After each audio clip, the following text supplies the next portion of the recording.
हरे कृष्ण। तो मैं संस्कृत रिसाइट करूंगा, सेकंड चैप्टर, श्लोका 18। अंतवंत इमे देहा, अंतवंत इमे देहा,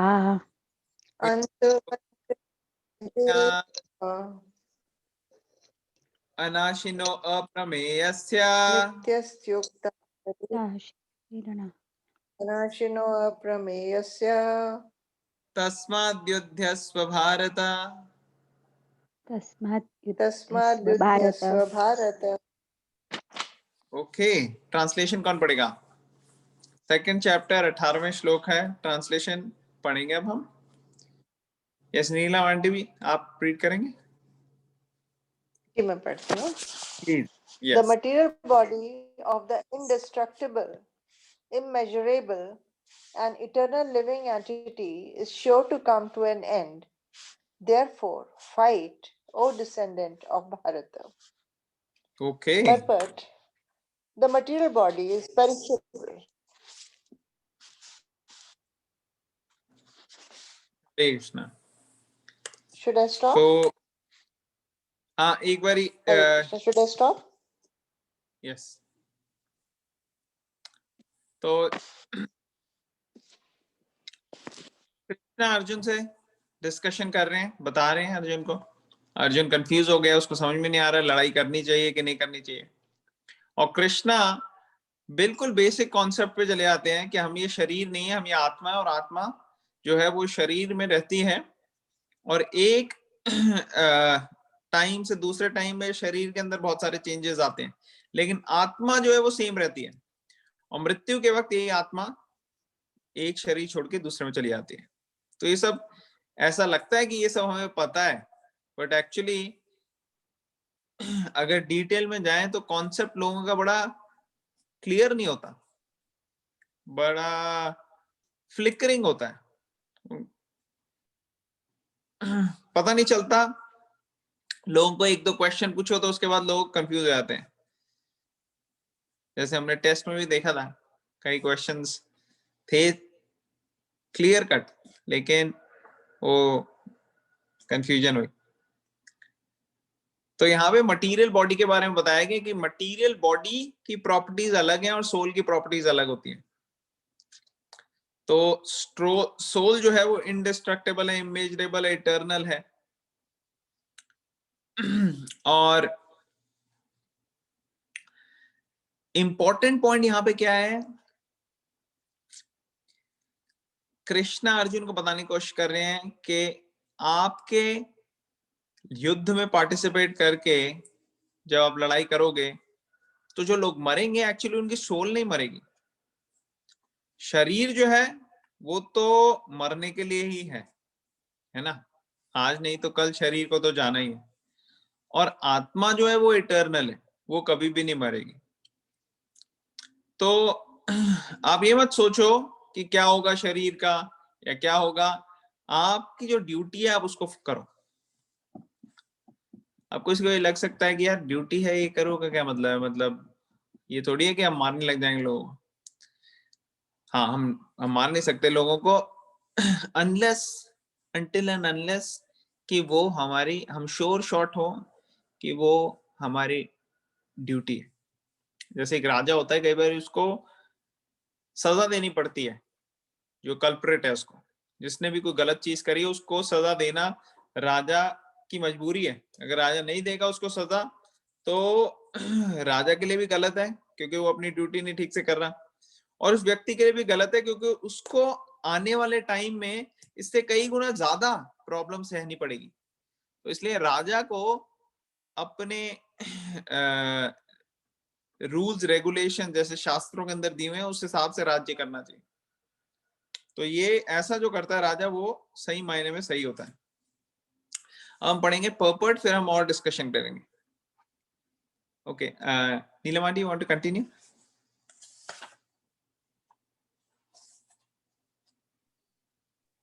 मैं पढ़ती हूँ। Purport: the material body is perishable by nature. It may perish immediately or it may do so after 100 years. It is a question of time only. there is no chance of maintaining it indefinitely. But the spirit soul is so minute that it cannot even be seen by an enemy, to say nothing of being killed.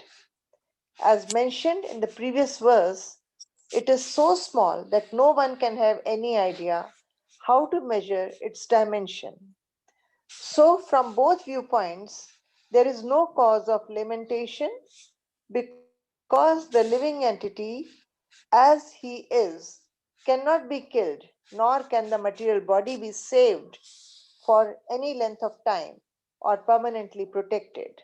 Okay, The stop, minute particle of the whole spirit. यहाँ पे stop करते हैं, हम थोड़ा discussion करेंगे फिर आगे बढ़ेंगे, ठीक है ना? ओके, तो मटेरियल बॉडी ये पेरिशेबल है, और या तो ये अभी खत्म हो जाएगी या काफी दिन के बाद होगी, लेकिन अल्टीमेटली खत्म तो होगी। जैसे कई बार हमको आज कोई चीज करनी होती है ना, हम कहते हैं कि कल कर लेंगे, खासकर अगर वो इतनी प्लीजिंग नहीं है, इतनी अच्छी नहीं है ना, तो हम सोचते हैं कल कर लेंगे, जैसे बड़ा कुछ चेंज हो जाने वाला है। एक्चुअली अगर कोई मिजरी आनी, कोई प्रॉब्लम आनी है, तो हम उसको टालने की कोशिश करते हैं कि बाद में आए। क्यों? क्योंकि हम आज चाहते हैं कि आज मिजरी ना मिले। बट एक्चुअली आज या कल मिजरी तो आनी आनी है। प्लानिंग क्या होनी चाहिए कि अल्टीमेट जो हमारा गोल है, अल्टीमेटली जिसके लिए हमारे को ये शरीर दिया गया, उसका क्या मकसद क्या है, वो मकसद पूरा होना चाहिए। अगर हम बहुत ज्यादा फोकस करेंगे कि हमारे को हैप्पीनेस मिले, डिस्ट्रेस मिले, सॉरी हैप्पीनेस मिले डिस्ट्रेस ना मिले, अगर इस पर बहुत ज्यादा फोकस करेंगे तो हम अपना काम से फोकस हट जाता है। और वही अगर हम फोकस रखेंगे कि हमें क्या करना है, काम क्या है हमारा काम एक्चुअली ये है कि ये शरीर हमें मिला है भगवान के साथ कनेक्शन करने के लिए। अगर हम कनेक्ट कर लेंगे और उसके अंदर अपनी स्पिरिचुअल रियलाइजेशन कर लेंगे तो वो परफेक्ट चीज हो जाएगी। और उसके बीच में अगर कोई इनकन्वीनियंस थोड़ी बहुत आती भी है तो उस पर अगर हम फोकस ना करें तो हमको बहुत ज्यादा बेनिफिट होने वाला है। और शरीर को अगर हम फोकस करते रहें तो ये शरीर जो है, इसमें हम जितना भी इन्वेस्ट करेंगे, एक ना एक दिन ये सब हमसे छिन जाना है। तो इसलिए उतना इन्वेस्ट करना चाहिए जितना बॉडी के लिए नेसेसरी है। जितना नेसेसरी है उतना तो हमें करना ही पड़ेगा, लेकिन स्पिरिचुअल लाइफ को भी साथ में मेंटेन करना पड़ेगा। अगर स्पिरिचुअल लाइफ को भी साथ में मेंटेन करेंगे, मटेरियल बॉडी और मटेरियल लाइफ को भी साथ में मेंटेन करेंगे, तो हम बहुत सक्सेसफुल होंगे दोनों फील्ड में।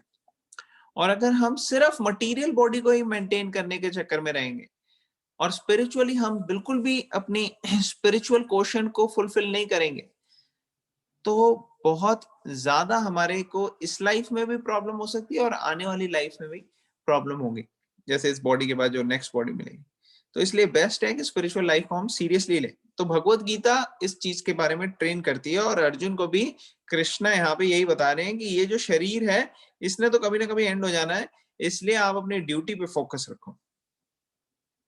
अब यहाँ लिखा है spirit soul is so minute. अब यहाँ पे एक चीज देखी हुई है कि जो आत्मा है उसकी प्रॉपर्टीज दो तरीके से बताई गई हैं। एक तो कोई भी जैसे आपको चीज अगर बतानी होती है तो आप दो तरीके से बताते हो। एक तो उसकी प्रॉपर्टीज बताते हो कि क्या है और क्या नहीं है।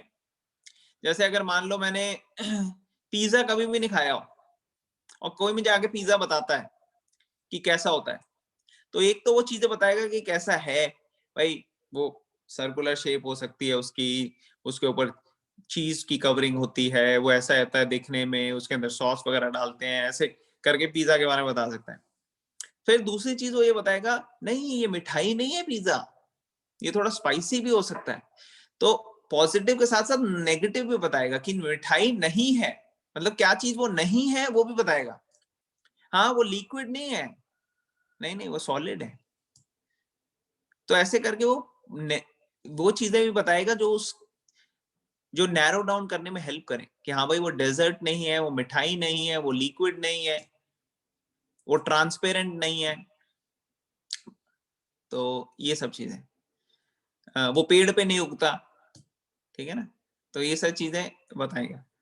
उसी तरह से सोल की भी पॉजिटिव भी बता रहे हैं और वो भी चीजें बता रहे हैं जो सोल की नहीं है।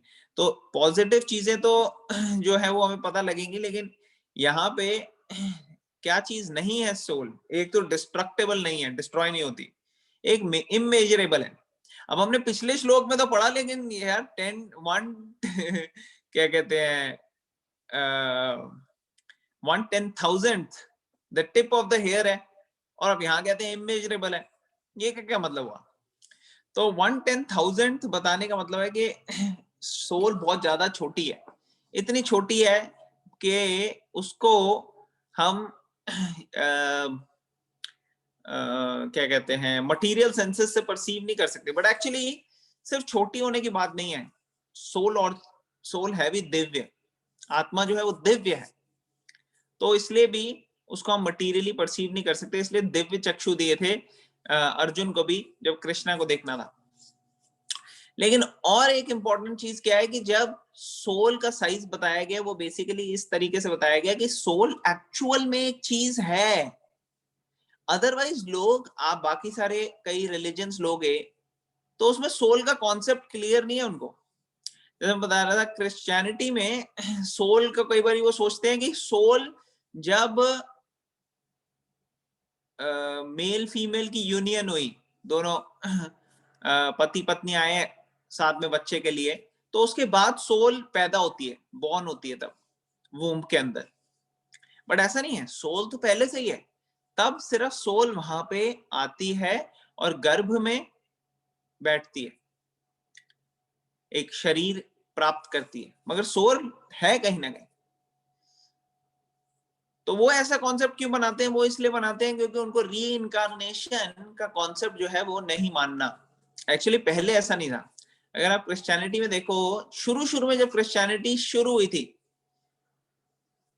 पहले 1-2 सेंचुरीज में, तब री इनकारनेशन का कॉन्सेप्ट था उनका, लेकिन वो सिस्टमैटिकली रिमूव कर दिया गया। क्यों रिमूव कर दिया गया? क्योंकि बड़े सारे, देखो 2000 साल में बहुत चेंजेस आए, उन्होंने टाइम टू टाइम अपनी बाइबल जो है उसमें चेंजेस की, लेकिन जो इंपॉर्टेंट सेक्शंस थे उनको रिमूव कर दिया कई। और एक जगह जब ये प्रीचिंग करने जाते थे क्रिश्चियंस, तो लोग कहते थे कि अच्छा रीइंकार्नेशन है, इस बारी अगर नहीं तो अगली बारी हम कर लेंगे सीरियसली जीसस को सरेंडर। तो उनको लगा कि यार ये लोग तो ढीले पड़ रहे हैं, तो ये रीइंकार्नेशन का कॉन्सेप्ट ही हटाओ, बोलो कि एक ही लाइफ मिलेगी, इसी में तुम्हारे को जीसस को सरेंडर करना है, अदरवाइज आप जा रहे हो हेल पे इटर्निटी। तो ये जो कॉन्सेप्ट है वो रिमूव कर दिया गया। बट एक्चुअली इससे बहुत बड़ी प्रॉब्लम भी हुई है, कई लोग एथीस्ट बन गए हैं क्योंकि उनको लगता है भगवान कितना क्रूर है, कितना पार्शियल है। किसी को तो इतना अच्छा शरीर दिया, किसी को इतना खराब शरीर दिया, किसी को इतनी अच्छी क्या कहते हैं रिच फैमिली दी, किसी को इतनी गरीब बनाया, किसी को इतने अच्छे देश में जन्म दिया, किसी को इतने खराब गरीब देश में जन्म दिया। तो ऐसा क्यों? अब ये आप कभी भी नहीं प्रूव कर सकते अगर आप कर्मा और रीइंकार्नेशन का कॉन्सेप्ट समझते नहीं हो। तो आपको हमेशा डाउट ही रहेगा, आपको लगेगा भगवान तो बिल्कुल सही चीज नहीं कर रहे, इसलिए कई लोग एथीस्ट बन जाते हैं। लेकिन अगर रीइंकार्नेशन का कॉन्सेप्ट हो और लॉजिकली उनको समझाया जाए तो उनको बिल्कुल क्लियर हो जाएगा। तो आज भी अगर आप देखो कई जगह सोल को बड़ा मेटाफोरिकली यूज करते हैं, जैसे वो कहते हैं मेटाफोरिकल यूज का मतलब होता है, जैसे हम कभी कभार बोलते हैं ना कि आप जो काम कर रहे हो ना उसमें पूरा हार्ट एंड सोल लगा दो अपना। आप जो अपनी पढ़ाई कर रहे हो उसमें हार्ट एंड सोल रखकर, put your heart and soul. अब ये नहीं है कि पुट योर हार्ट मतलब कि चाकू मारा, निकाला हार्ट और रख दिया टेबल पे, ये नहीं है। Put your heart and soul means metaphorical है कि एक्सप्लेन करने के लिए कि पूरे दिल से काम करो। दिल से ये नहीं कि पेन की जगह मैं दिल निकाल के उससे लिखूंगा, ये नहीं है इसका मतलब। तो ये हार्ट एंड सोल जैसे यहाँ यूज हुआ है, तो ऐसे मेटाफोरिकली कभी कभार सोल को यूज करते हैं बाकी रिलीजन में। और बड़े वेग आइडियाज है, जैसे अब बुद्धिज्म में आप देखो, बुद्धिज्म में वो लोग क्या कहते हैं, वो रीइंकार्नेशन में तो बिलीव करते हैं, लेकिन वो सोल को बिलीव नहीं करते। वो कहते हैं कॉन्शियसनेस है, बस एक स्ट्रीम ऑफ कॉन्शियसनेस है, वो एक शरीर से दूसरे शरीर में जाती। तो ये स्ट्रीम ऑफ कॉन्शियसनेस मतलब क्या है? क्या कॉन्शियसनेस कैसे हमारी एक बंदे की और दूसरे बंदे में चली गई, तो उसमें क्या सिमिलैरिटी है? कोई तो चीज सिमिलर होनी चाहिए ना। तो वो जो सिमिलर चीज है वो आत्मा है, लेकिन उनको एक कॉन्सेप्ट नहीं है, उनको समझ नहीं आता कि क्या चीज सिमिलर है। वो तो कहते हैं हर चीज शून्य है। तो बुद्धिस्ट एक्चुअली जो है, बुद्धिज्म वो स्टार्ट हुआ था बुद्धा, लॉर्ड बुद्धा द्वारा। और जब आए बुद्ध, तो बुद्ध को तो एक्चुअली वो इनकारनेशन है विष्णु जी के। वो किस लिए आए थे? वो इस मकसद से आए थे, लोग तब जानवरों की बलि चढ़ा रहे थे और कह रहे थे ये वेदों में लिखा है कि जानवरों की बलि चढ़ाना है, और बहुत सारे जानवरों की बलि चढ़ाते जा रहे थे। तो ये चीज बुद्धा जब आए तो उन्होंने कहा आप वेद वगैरह छोड़ो, ये सब चीजें छोड़ो, आप जो मैं कह रहा हूं वो सुनो। और उन्होंने बेसिक नॉलेज दी कि कैसे इंसान को सच्चा होना चाहिए, कैसे नॉन वायलेंस होनी चाहिए, मारना नहीं चाहिए जानवरों को या किसी को भी, ठीक है, truthful, harmony, non violence, peace, ऐसी सब चीजें, शांति, ये सब चीजों के बारे में बताया कि मेडिटेशन करो, ध्यान लगाओ। और ज्यादा उन्होंने फोकस नहीं किया भगवान के बारे में, परमात्मा के बारे में, वेदों के बारे में, ऐसे फोकस नहीं किया जाता। तो जो उनके आने वाले फॉलोअर्स हैं, उन्होंने और वियर्ड चीजें बना ली बुद्धिज्म को मिक्स करके, अलग अलग जगह जहां जहां बुद्धिज्म गया वहां के लोकल जो धारणाएं थी उसको एक्सेप्ट करके आजकल कई सारी बुद्धिज्म की ब्रांचेस हो गई हैं। टिबेटियन बुद्धिज्म है, जैन बुद्धिज्म है, कन्फ्यूशनिज्म के साथ मिक्स्ड है, तो ऐसे कई सारे सेक्शंस है। बट पॉइंट यहाँ पे क्या है कि बुद्धिज्म रीइंकार्नेशन एक्सेप्ट करता है, मगर उसको क्लियर आइडिया नहीं है कि क्या है सोल। और इस्लाम में भी बड़ा वेग आइडिया है। आप देखो इस्लाम और क्रिश्चियनिटी, इन्होंने ये एक्सक्लूसिविस्ट रिलीजन्स हैं। ये कहते हैं भाई जो हम कह रहे हैं बस वही एक तरीका है जाने का भगवान के पास या अल्लाह के पास। और इसमें इनको रीइंकार्नेशन का कॉन्सेप्ट इनका बड़ा वेग सा है। जैसे रीइंकार्नेशन में पहले तो वो मानते हैं कि यहाँ पे इनकारनेट हो ही नहीं सकता, और दूसरा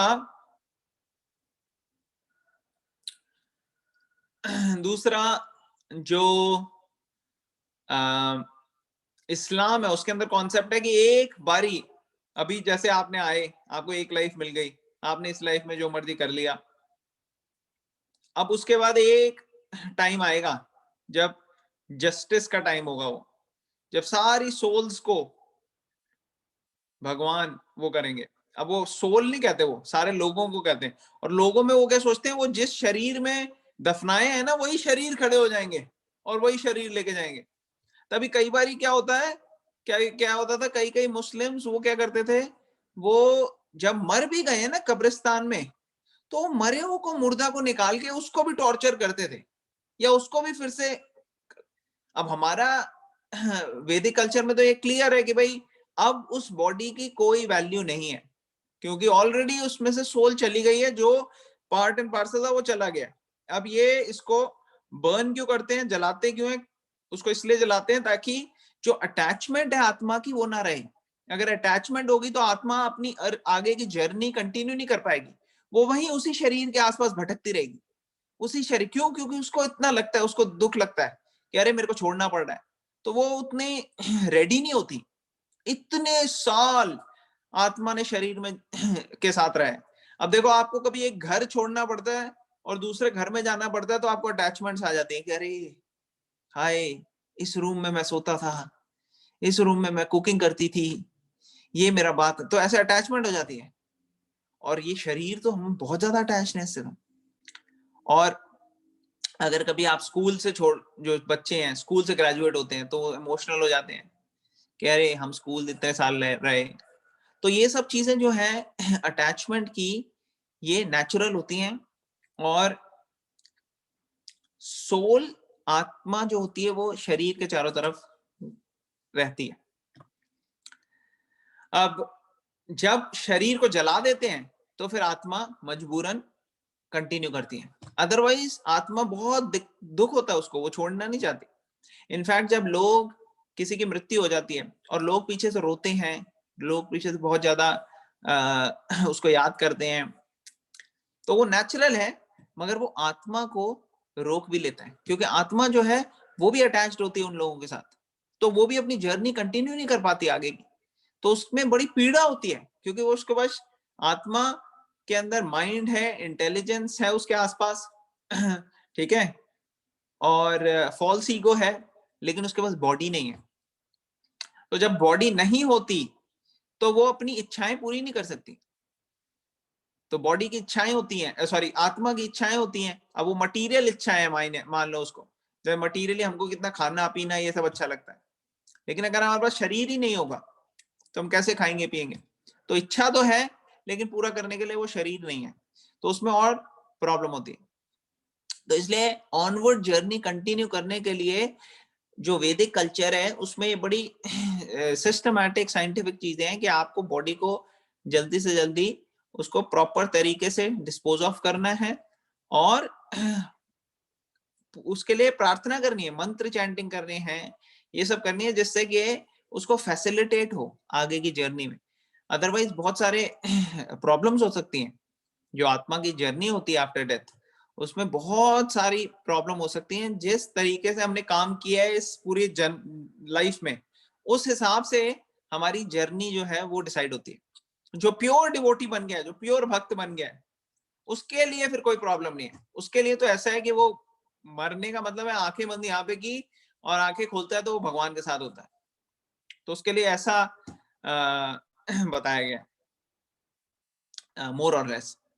लेकिन जो बाकी हैं, जो मेजॉरिटी लोग हैं, मान लो उन्होंने बहुत गलत काम किए थ्रू आउट लाइफ, तो अब मृत्यु के बाद उनकी जर्नी बहुत कठिन होने वाली है, बहुत सारी पीड़ा आएगी, बहुत प्रॉब्लम आएगी आत्मा। तो उसके लिए हेल्प होती है जब हम उनसे उनके लिए प्रार्थना करते हैं। इसीलिए बहुत ज्यादा अर्जुन एम्फसाइज कर रहा था कि डिस्ट्रक्शन ऑफ फैमिली डायनेस्टी नहीं होनी चाहिए। तो ये बेसिकली मैं सिंप्लीफाइड वे में बड़ा बता रहा हूं आप लोगों को, जस्ट एक कॉन्सेप्ट होने के लिए, करने के लिए। तो जब बोलते हैं कि 1/10,000th the tip of the hair है, उसका कहने का मतलब कि एक्चुअली वो थिंग है एक जो बॉडी में है, ऐसा कोई मेटाफोरिकल चीज नहीं है soul. It is a actual thing, but it is not material thing, it is spiritual thing. तो क्योंकि ये स्पिरिचुअल है, इसको मटीरियली आप मेजर नहीं कर सकते।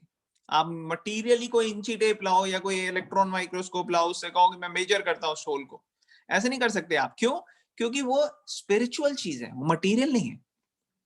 तो लोकलाइज्ड एस्पेक्ट है, ये बताने के लिए एक पॉइंट किया गया है कि हाँ भाई है आत्मा वहां पे 1/10,000 टिप ऑफ द हेयर, मगर वो मटीरियल चीजों की तरह नहीं है कि वो डिस्ट्रॉय हो जाए, कि उसको आप इंची टेप से या किसी उससे इलेक्ट्रॉन माइक्रोस्कोप से मेजर कर लो, और वो इटर्नल है। अब ये पॉजिटिव चीज आ गई कि वो इटर्नल है, उसका एंड नहीं होता तो इटर्नल है। लेकिन जो बॉडी है वो इटर्नल नहीं है, इसलिए उसका एंड आएगा। तो अगर आप आत्मा को देखो तो आत्मा ना ही मरती है और ना ही किसी को मारती है। इसका क्या मतलब है ना ही किसी को मारती है? इसका मतलब ये है कि आत्मा को तो आप देख नहीं सकते ना, आत्मा को तो आप कुछ कर नहीं सकते, आप तो सिर्फ शरीर को वो कर सकते हो। शरीर जो है उसकी मृत्यु होती है, उतना परसीव कर सकते हो, हम आत्मा को नहीं देख सकते।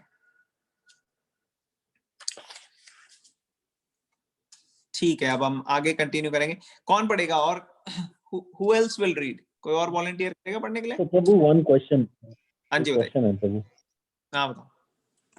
So when we cannot see the soul and the soul is eternal, it's always there, it cannot be killed, so what's wrong in killing? हाँ वो भी आएगा, आप आगे ये पूरा खत्म करते हैं। अच्छा, Can I read? हाँ जी प्लीज रक्षिता। Just a sec. राशि का थोड़ी जोर से पढ़ना, मेरे को आवाज नहीं आ रही। ये द माइन्यूट पार्टिकल से पढ़ना है ना? से पढ़ना है, हाँ जी, यस, यहीं से पढ़ना है। Yes, yes. हाँ जी। The minute particle of the whole spirit acquires his material body according to his work, and therefore observance of religious principles should be utilized. In the Vedanta Sutras, the living entity is qualified as light because he is part and parcel of the supreme light. As sunlight maintains the entire universe, so the light of the soul maintains his material body. As soon as the spirit soul is out of this material body, the body begins to decompose. Therefore, it is the spirit soul which maintains this body. The body itself is unimportant. Arjun was advised to fight and not sacrifice the cause of religion for material bodily consideration. Okay, thank you very much. तो Hare Krishna. हरे कृष्णा। तो यहाँ पे compare किया है कि कई बार वेदांत सूत्र और स्क्रिप्चर्स में ना एक लाइट, आप कभी देखोगे तो ऐसा लगता है कि लाइट दिख रही है, आत्मा को एक लाइट रोशनी की तरह दिखाते हैं कि एक रोशनी किसी राक्षस की बॉडी में से जा रही है कृष्णा की बॉडी में, तो वो लाइट क्या है वो? तो एक्चुअली क्या है कि ये लाइट रिप्रेजेंटेशन का मतलब ये है कि एक्चुअली जागृति जो कॉन्शियसनेस है वो पूरी बॉडी में फैला रही है। ये आत्मा जिस तरीके से सूर्य जो है उससे पूरी धरती और सब जगह प्रकाश आता है, उसी तरह इस आत्मा के थ्रू पूरे के पूरे शरीर में कॉन्शियसनेस आती है जो कि एक प्रकाश के समान है।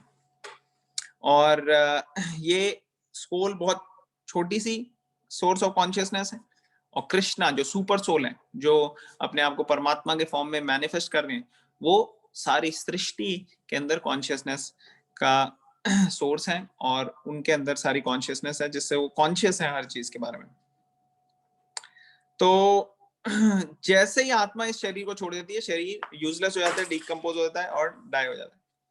अब इस वजह से कृष्ण उसको कह रहे हैं इसके चिंता मत करो, तुम अपनी ड्यूटी करो, तुम फाइट करो। तो अब कोई क्वेश्चन पूछ सकता है, जैसे सुभाष प्रभु ने पूछा कि अच्छा अगर इतना ही है तो फिर आत्मा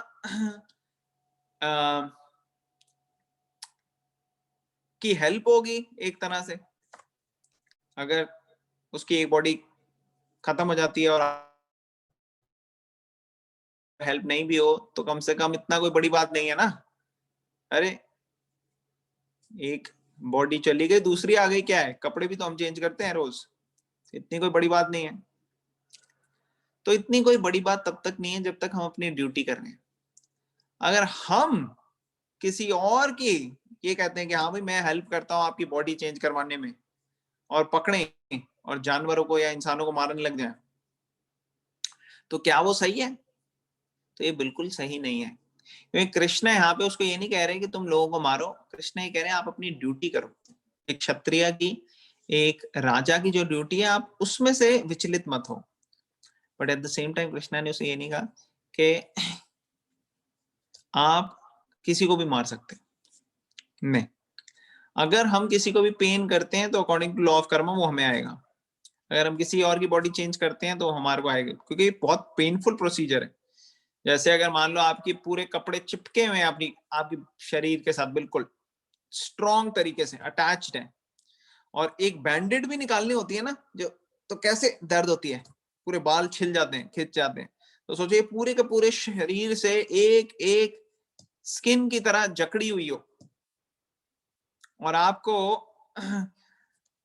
निकालने का मतलब है रिप करना हो, तो कितना पेन होगी? उससे कई गुना ज्यादा पेन होती है जब शरीर चेंज होता है। तो इसलिए ये तभी करना चाहिए जब हमें एक्चुअली ये हमारी ड्यूटी है। जैसे एक सोल्जर है, अब सोल्जर की ड्यूटी है कि उसको वहां पे रहना है, बॉर्डर पे सिक्योरिटी रखनी है और उसको उसके लिए फाइटिंग करनी है। क्या कर सकता है, उसकी ड्यूटी है तो उसको करना पड़ेगा। जैसे अर्जुना की यहाँ पे ड्यूटी है। अब किसी की ड्यूटी हो सकती है कि बचाना, जैसे कोई हॉस्पिटल में डॉक्टर है, उसकी ड्यूटी है कि लोगों को एक्चुअली बॉडी के अंदर रखना सोल को, तो वो उसकी ड्यूटी है, तो उसको वो करना है। डॉक्टर नहीं बोल सकता कह रहे क्या है यार, आत्मा तो कभी मरती नहीं है, बॉडी तो वैसे ही मर जाती है, इतनी पुरानी हो गई आपकी, वैसे नहीं ले लो, मैं भी हेल्प करता हूँ, 2 और इंजेक्शन लगाया उसको, चल खत्म करो। ऐसे नहीं कर सकता। तो ये ड्यूटी जिसकी है वो करनी है उसको। अगर वो अपनी ड्यूटी नहीं करेगा शास्त्रों के हिसाब से, तो उसको लेने के देने पड़ जाएंगे। इसीलिए ये साइंस जो है वो समझनी बड़ी जरूरी है। अगर अदरवाइज हम विम्सिकली अपने मन से जो मर्जी करेंगे तो बड़ी प्रॉब्लम हो जाएगी। तो इसलिए अपनी ड्यूटी शास्त्रों के हिसाब से करनी जरूरी है। और जो गुरु होते हैं, जो सीनियर होते हैं, जो पहले के टाइम में ब्राह्मण होते हैं, वो मार्गदर्शक करते थे लोगों का, राजा का या सब लोगों का इन जनरल। तो लोग उनसे आगे सुनते थे, पूछते थे, समझते थे और उस हिसाब से चलते थे। तो ऐसे हमें भी करना चाहिए अपनी लाइफ में। हमें उनसे पूछना चाहिए जो जिनको ज्यादा ज्ञान है, जो ज्यादा एक्सपीरियंस्ड है, उनसे ज्यादा भगवत गीता की नॉलेज लेनी चाहिए हमें, और अपनी लाइफ में कैसे इंप्लीमेंट करना है सीखना चाहिए, तब हम अच्छे से करेंगे। नहीं तो कहते हैं ना, नीम हकीम खतरे जान, कि भाई अगर किसी को कोई अच्छी मेडिकल नॉलेज नहीं है, वो ऐसे ही हकीम की तरह कुछ बना हुआ है, तो ऐसा बंदा बड़ा खतरनाक है, तो उसके प्रॉब्लम ज्यादा बढ़ सकती है। तो does it give some insight to your question, Subhash Prabhu? Yes, Prabhu. Okay. Anybody else wants to add anything to it? किसी और ने कुछ शेयर करना है यहाँ पे? कोई क्वेश्चन, कमेंट्स, कोई पॉइंट्स?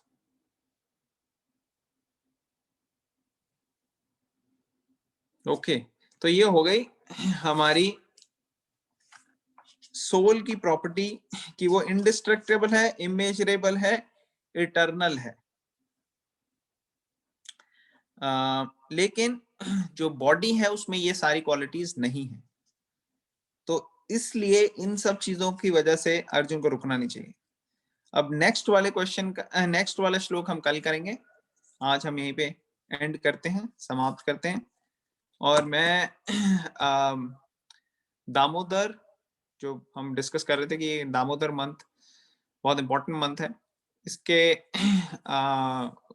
से रिलेटेड वीडियोस मैं ग्रुप में डाल दूंगा, तो वो आप लोग देख सकते हैं। और फिर आने वाले दिनों में हम कभी दामोदर क्विज भी कर सकते हैं। Okay, thank you very much everybody. अब हम एंड करें। किसी का कोई लास्ट क्वेश्चन, कमेंट या कोई पॉइंट है तो वो बता दें, नहीं तो हम एंड करेंगे। ओके अतुल, एक मिनट। अतुल, हाँ तुमने बताओ। कहा कि सोल इज स्पिरिचुअल, तो मटेरियल वो कुछ ना कुछ तो है ना, प्रेजेंट है हमारे बॉडी में।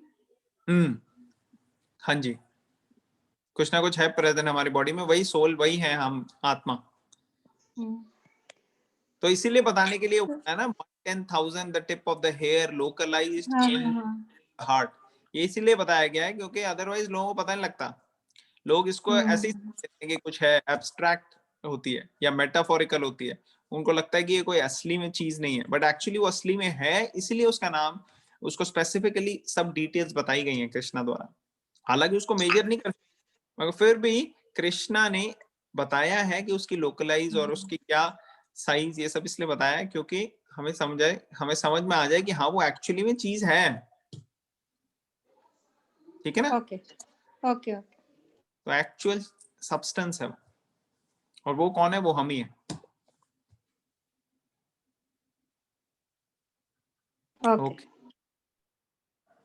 धीरे धीरे जब हम ये पढ़ते रहते हैं और समझते रहते हैं तो फिर ये क्लियर हो जाता है। एक्चुअली क्या है, इतने जन्मों से हमने कभी ध्यान नहीं दिया है कि हम आत्मा है। हमने हमेशा अपने आप को शरीर ही समझा है। हमारे सामने कुछ आता है हम खा लेते हैं, हमारे सामने कोई चीज अच्छी नहीं होती तो हम उसको हटा लेते हैं। हमारे जो जानवर के शरीर में भी जब हम थे तो हमारे जो फैमिली वाले थे उनको हम बड़े प्यार करते थे, अब हम इंसान के शरीर में भी वही कर रहे हैं। लेकिन हम ये पहली बारी हो सकता है हमको ये कॉन्सेप्ट जो है वो सही मायने में समझ में आ रहा है अब, कि हम इस शरीर से अलग हैं। जब हमें ये समझ में आता है कि शरीर से हम अलग हैं, तो हम शरीर का भी ध्यान अच्छे से रख सकते हैं और अपना ध्यान भी अच्छे से रख सकते हैं। अदरवाइज इंसान को अगर लगता है कि मैं शरीर ही हूं, तो वो बस शरीर का ही थोड़ा बहुत ध्यान रखेगा तो रखेगा, और आत्मा का तो ध्यान रख ही नहीं सकता। उसको पता ही नहीं वो क्या आत्मा है। तो अब धीरे धीरे हमें जैसे पता लगता जा रहा है भगवत गीता की मदद से, तो फिर हम अपना स्पिरिचुअल बैंक अकाउंट जो है वो खोल रहे हैं अब, और उसके अंदर स्पिरिचुअल बैंक अकाउंट के अंदर हम स्पिरिचुअल डिपॉजिट कर रहे हैं चीजें। स्पिरिचुअल डिपॉजिट क्या है? ये भगवत गीता जो हम रीड कर रहे हैं, जो हम स्टडी कर रहे हैं, अटेंड कर रहे हैं, क्वेश्चंस पूछ रहे हैं, वो मैंने आपसे ये भी कहा था कि सब दीप दान करो आज के स्पेशल डे पे, इस होल पूरे महीने। तो ये सारे स्पिरिचुअल बैंक अकाउंट है। चैंटिंग करना, मंत्र, मेडिटेट करना, एक एक वर्ड जो वाइब्रेशन है बड़ी पावरफुल है। हरे कृष्ण कृष्ण कृष्ण हरे हरे, हरे राम राम राम हरे। तो उसमें एक एक चीज को सुनना और उसको फोकस करना, मेडिटेट करना, ये सारा हमारा स्पिरिचुअल बैंक अकाउंट में जाता है। ठीक है ना? Okay, thank you so much. हम एंड करेंगे यहाँ पे। भगवत गीता की जय। जय पाद की जय। जय हरे कृष्ण।